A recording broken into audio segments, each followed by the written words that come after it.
আসসালামু আলাইকুম ওরহমতুল্লাহি ওবারাকাতুহু। আজকে যে ভিডিওটি নিয়ে আসলাম সেটা হচ্ছে কিভাবে টিমের সাথে কাজ করতে হয়, কিভাবে টিমকে নেতৃত্ব দিতে হয়।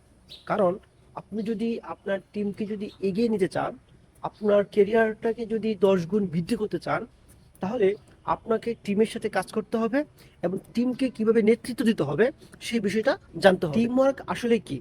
টিম ওয়ার্কটা হচ্ছে আমি থেকে আমরা রূপান্তরিত করতে হবে।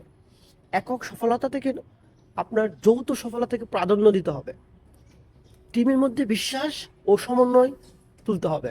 অর্থাৎ একটি টিমকে কিভাবে নেতৃত্ব দিতে হয় সেটার আগে আপনাকে টিমের মধ্যে একটা বিশ্বাস স্থাপন করতে হবে, একটা সমন্বয় গড়ে তুলতে হবে। টিম ওয়ার্ককে সফল করার জন্য কিছু কৌশল রয়েছে। 1 নম্বর কৌশল হচ্ছে টিমের মতামতকে প্রাধান্য দিতে হবে, দায়িত্ব ভাগাভাগি করতে হবে। আর টিম ওয়ার্কের সাথে যখন কাজ করবেন তখন অনেক বিষয়ে কনফ্লিক্ট হতেই পারে। তখন সেই কনফ্লিক্টটিকে কিভাবে সমাধান করা যায় সেই সমাধানের মনোভাব থাকতে হবে। সবচেয়ে গুরুত্বপূর্ণ বিষয় হচ্ছে অন্যের যে মতামত, সেই মতামতকে শ্রদ্ধা করতে হবে।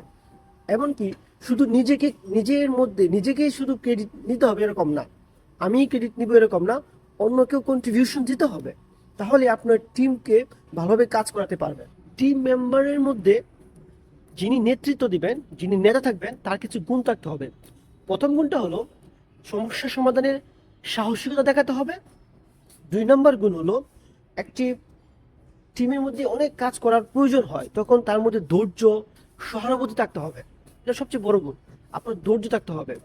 3 নম্বর গুণ হলো আপনার যে টিম মেম্বার থাকবে তাদেরকে মোটিভেট করতে হবে। যদি মোটিভেট করতে পারেন তাহলে আপনাকে তার বিশ্বাস করবে। আর 4 নম্বর গুণ হলো যেটা আমি সবসময় বলি, সেটা হচ্ছে যে শুধু নির্দেশ দেওয়া নয়, সামনে থেকে কাজ করে যাওয়া। টিম মেম্বারদেরকে আপনি যদি এগিয়ে নিতে চান তাহলে গুরুত্বপূর্ণ 2টি টিপস। 1 নম্বর টিপস হলো অন্যের সমস্যাকে মনোযোগ দিয়ে শুনুন।